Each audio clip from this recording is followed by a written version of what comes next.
Sir, Bill Gates ഇന്ത്യയിൽ കുറച്ച് പരീക്ഷണങ്ങളൊക്കെ നടത്തിയതായിട്ട് നമ്മൾ കഴിഞ്ഞ ദിവസം ചർച്ച ചെയ്തു. അപ്പം ഒരു പരീക്ഷണശാലയായിട്ടാണ് ഇന്ത്യയെ കണ്ടതെന്നാണ് ബിൽഗേറ്റ്സ് പറയുന്നത്. അങ്ങനെയാണെങ്കിൽ ആന്ധ്രയിൽ എന്തൊക്കെയായിരിക്കും ബിൽഗേറ്റ്സ് നടത്തിയത്? അതിന് പ്രത്യാഘാതം വല്ലതും ഉണ്ടാവും? ഇത് ആന്ധ്ര ഒന്നായിട്ടിരുന്ന കാലം തെലങ്കാനയായിട്ട് വിഭജിച്ചിട്ടൊന്നുമില്ല.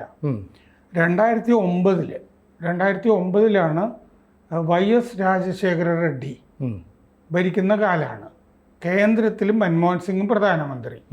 ആ സമയത്താണ് ഈ പാത്ത് എന്ന് പറഞ്ഞ ഈ ബിൽഗേറ്റ്സിൻ്റെ മെലിൻഡ ഭാര്യ പേരിലുള്ള ഫൗണ്ടേഷൻ ഉണ്ടല്ലോ, ബിൽഗേറ്റ്സ് ആൻഡ് മെലിൻഡ ഫൗണ്ടേഷൻ. അവർക്ക് പാത്ത് എന്ന് പറഞ്ഞിട്ടൊരു സംഘടനയുണ്ട്, programme for appropriate technology in health, PATH short form. ഈ പാത്തിൻ്റെ നേതൃത്വത്തിലാണ് ഈ 2 വാക്സിനുകളുടെ ക്ലിനിക്കൽ ട്രയലുകൾ ആന്ധ്രയിൽ നടന്നത്. അത് ആദിവാസി കുട്ടികളിൽ, ഗോത്ര വിഭാഗത്തിൽപ്പെട്ട പെൺകുട്ടികളിൽ ആണ് നടന്നത്. അപ്പോൾ ഖമ്മം ജില്ല ആന്ധ്രയിൽ, ഇന്ന് തെലങ്കാനയിലാണത്.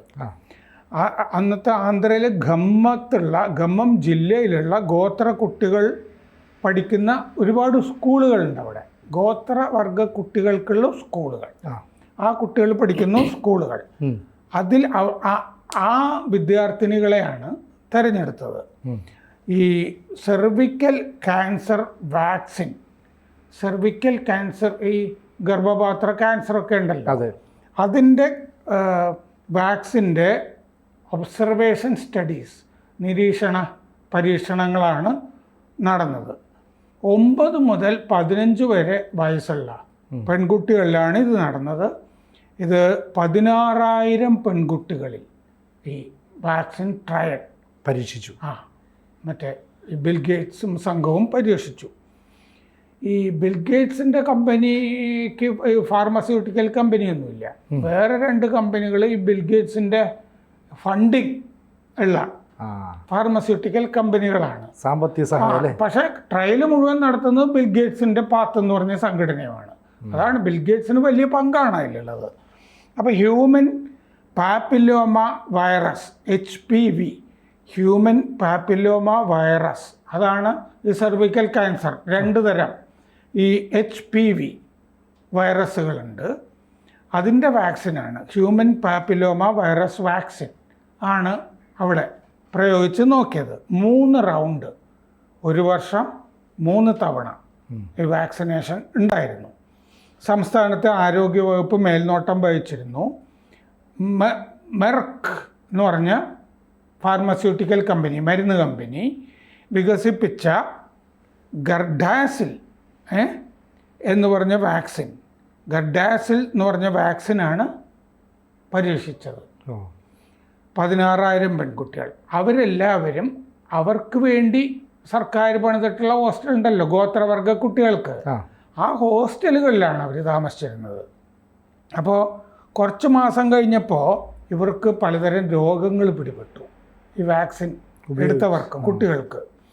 2010 5 കുട്ടികൾ മരിച്ചുപോയി. വഡോദര, ഗുജറാത്തിലെ വഡോദരയിൽ 2 പെൺകുട്ടികൾ മരിച്ചു. അവിടെയും വാക്സിനേഷൻ ഉണ്ടായിരുന്നു. അവിടെ 14,000 കുട്ടികൾക്ക് വേറൊരു വാക്സിൻ, ഈ സെർവിക്കൽ ക്യാൻസറിന് തന്നെ വേറൊരു കമ്പനി വികസിപ്പിച്ച വാക്സിൻ, സെർവാറിക്സ് എന്നാണ് ആ വാക്സിൻ്റെ പേര്, GSK എന്ന് പറഞ്ഞ ഫാർമസ്യൂട്ടിക്കൽ കമ്പനി വികസിപ്പിച്ചത്. അതായത് സെർവിക്കൽ ക്യാൻസർ സുഖപ്പെടുത്താനുള്ള 2 ബ്രാൻഡ് വാക്സിനുകൾ, 2 തരത്ത്, ഒന്ന് ആന്ധ്രയിൽ, ഒന്ന് ഗുജറാത്തിൽ. അപ്പോൾ സെർവാറിക്സ് അവിടെ പരീക്ഷിച്ചു, ഗുജറാത്തിലെ വഡോദരയിൽ ഗോത്രവർഗ പെൺകുട്ടികളിൽ. അവിടെ 2 പെൺകുട്ടികളും മരിച്ചുപോയി. ഇതേ സമയം നോർത്തേൺ കൊളംബിയയിൽ ഈ ടീനേജ് പെൺകുട്ടികൾക്ക് ഈ വാക്സിൻ കൊടുത്തിരുന്നു, ഗർഡാസിൽ എന്ന് പറഞ്ഞ വാക്സിൻ തന്നെ. അവിടെയും രോഗം പിടിപെട്ടു. അപ്പോൾ വാക്സിൻ കുഴപ്പം പിടിച്ച വാക്സിനായിരുന്നു എന്നർത്ഥം. 2013 ഓഗസ്റ്റ് 30 ആരോഗ്യ സാമൂഹ്യക്ഷേമ സ്റ്റാൻഡിംഗ് കമ്മിറ്റി റിപ്പോർട്ട് മേശപ്പുറത്ത് വെച്ചു, മറ്റേ പാർലമെൻറ്റിൻ്റെ. അതിൽ പറഞ്ഞിരുന്നു ഈ ധാരാളം ക്രമക്കേടുകൾ ഈ വാക്സിൻ്റെ ട്രയലുകളിൽ നടന്നിട്ടുണ്ട് എന്ന് കണ്ടു. മാത്രമല്ല അതിൽ വേറെ കുറേ കാര്യങ്ങൾ പറഞ്ഞു. ഈ പെൺകുട്ടികളിൽ നിന്ന് അനുവാദം വാങ്ങിയിട്ടില്ല വാക്സിൻ പ്രയോഗിക്കാൻ. ആ ഹോസ്റ്റൽ പല സ്ഥലത്തും ഹോസ്റ്റൽ വാർഡൻ്റെ കയ്യിൽ നിന്നാണ് അനുമതി വാങ്ങിയിരിക്കുന്നത്. അതുപോലല്ലോ.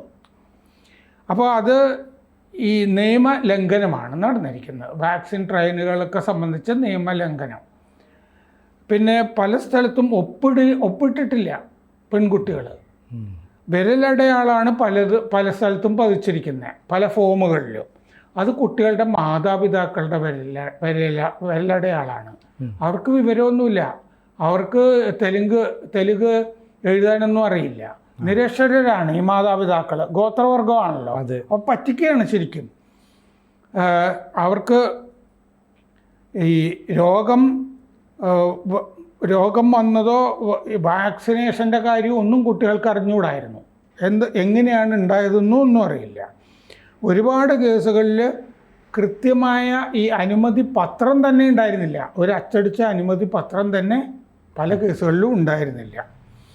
9543 ഈ അനുമതി പത്രങ്ങളിൽ 1948 തമ്പ് ഇംപ്രഷനാണ്, വിരലടയാളാണ്. പിന്നെ വാർഡന്മാർ ഒപ്പിട്ടത് 2763 ഫോമുകളിൽ, പെൺകുട്ടികളല്ല. ഗുജറാത്തിലെ 6217 ഫോമുകളിൽ 3944 വിരലടയാളാണ്. 5454 രക്ഷകർത്താക്കൾ ഒപ്പിട്ടു. ഗാർഡിയൻ എന്നാണ് വെച്ചിരിക്കുന്നത്. തെലുങ്ക് ഗുജറാത്തി അറിയാത്ത നിരക്ഷരരാണ് ഈ പാവപ്പെട്ട ഗോത്രവർഗക്കാർ. അവരെ പറ്റിച്ചതാണ്. 2014 ഓഗസ്റ്റ് 1 സുപ്രീം കോടതിയുടെ മുമ്പിൽ 7 മരണത്തിൻ്റെ കേസുകൾ വന്നു. പല മരണങ്ങളുണ്ടായിട്ടുണ്ട്, പക്ഷേ 7 എണ്ണത്തിൻ്റെ കേസ് സുപ്രീം കോടതിയുടെ മുമ്പിൽ വന്നു. അപ്പോൾ ഡ്രഗ് കൺട്രോളർ ജനറലിനോട് ICMR ഉണ്ടല്ലോ, ICMRൻ്റെ അനുമതി ഈ പാത്ത് എന്ന് പറഞ്ഞ സംഘടനയ്ക്ക് ഉണ്ടായിരുന്നു. അപ്പോൾ ICMRനോടും ഡ്രഗ് കൺട്രോളർ ജനറലിനോടും വിശദീകരിക്കാൻ ആവശ്യപ്പെട്ടു സുപ്രീം കോടതി. ദീപക് മിശ്ര, വി ഗോപാലഗൗഡ എന്നിവരുടെ ബെഞ്ചായിരുന്നു. അവർ പറഞ്ഞിരുന്നു ഈ HPV വാക്സിൻ പരിഷത്തിന് അനുമതി നൽകിയതിൻ്റെ വിശദവിവരം കേന്ദ്രത്തിനോടും ചോദിച്ചിരുന്നു. അപ്പോൾ പാർലമെൻ്ററി സമിതി റിപ്പോർട്ട് വന്നു. ആ കാര്യത്തിൽ എന്താണ് നടപടി? പാർലമെൻ്ററി സമിതി റിപ്പോർട്ട് ക്രമക്കേട് കണ്ടല്ലോ. അതിലെന്ത് നടപടിയാണ് എടുത്തതെന്ന് സുപ്രീം കോടതി കേന്ദ്രത്തോട് ചോദിക്കുകയും ചെയ്തിരുന്നു. അന്നൊക്കെ മൻമോഹൻ സിംഗ് ആണ്. 2010 മാർച്ചിൽ സമ എന്ന് പറഞ്ഞ സംഘടന ഖമ്മത്ത് പോയി അന്വേഷിച്ചു. സമ എന്ന് പറഞ്ഞ NGO, പെൺകുട്ടികളുടെ കാര്യമൊക്കെ നോക്കുന്ന NGO ആണ്. അവർ വസ്തുതാന്വേഷണം നടത്തിയത് 120 കുട്ടികൾക്ക് അവർക്ക് അപസ്മാരം പിടിപെട്ടിട്ടുണ്ട് എന്ന് കണ്ടു. വയറുവേദനയുണ്ട്, തലവേദനയുണ്ട്, വിഷാദ രോഗങ്ങളുണ്ട് ഈ വാക്സിനേഷൻ കാരണം. ആർത്തവം നേരത്തെ വരുന്നു പല പെൺകുട്ടികളും എന്ന് കണ്ടു. സംസ്ഥാനങ്ങൾ മര്യാദയ്ക്ക് അന്വേഷണങ്ങളൊന്നും നടത്തിയില്ല. വളരെ മോശമായിരുന്നു. വഴിപാട് അന്വേഷണം ആയിരുന്നു, ഷോഡി ഇൻവെസ്റ്റിഗേഷൻ ആയിരുന്നു. മരണത്തിന് വാക്സിനുമായിട്ടുള്ള ബന്ധമില്ല എന്ന് പല അന്വേഷണങ്ങളും അങ്ങനെ വരുത്തി തീർക്കാൻ വേണ്ടിയാണ് ശ്രമം നടത്തിയത്. പിന്നെ പല മരണങ്ങളും ആത്മഹത്യയാണെന്നും കിണറ്റിൽ മുങ്ങി മരിച്ചതാണെന്നും ഒക്കെ എഴുതിയിരുന്നു. മലേറിയ വൈറസ് ബാധ കൊണ്ടാണ് ചില മരണങ്ങൾ. ഈ വാക്സിൻ്റെ കാര്യങ്ങളൊന്നും പറഞ്ഞില്ല പലതിലും. വാക്സിനേഷൻ കൊണ്ടുള്ള കുഴപ്പങ്ങൾ കൊണ്ട് ആത്മഹത്യ ചെയ്തതാണോ അങ്ങനെ വരാമല്ലോ. ആ അന്വേഷണവും നടന്നില്ല.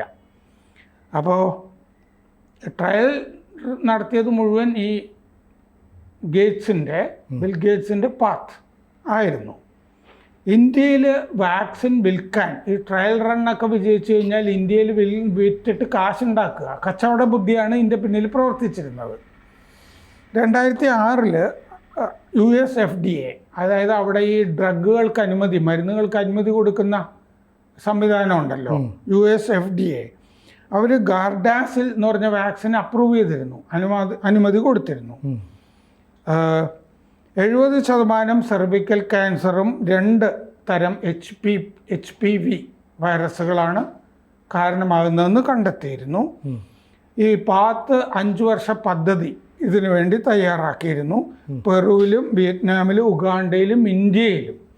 ഇനി ഇതിൻ്റെ കച്ചവടത്തിൻ്റെ കാര്യം പറയുകയാണെങ്കിൽ ഈ ഗാവി ഒരു ഉദാഹരണം. ഗാവി എന്ന് പറഞ്ഞ കമ്പനി അവർ പെൻഡ്രാവാലൻ്റ് എന്ന് പറഞ്ഞ വാക്സിൻ, അതായത് പെൻഡ്രാവാലൻ്റ് വാക്സിൻ 165 മില്യൺ പൈസ അവർ ആദ്യം മുടക്കുന്നു എന്ന് പറയുന്നു.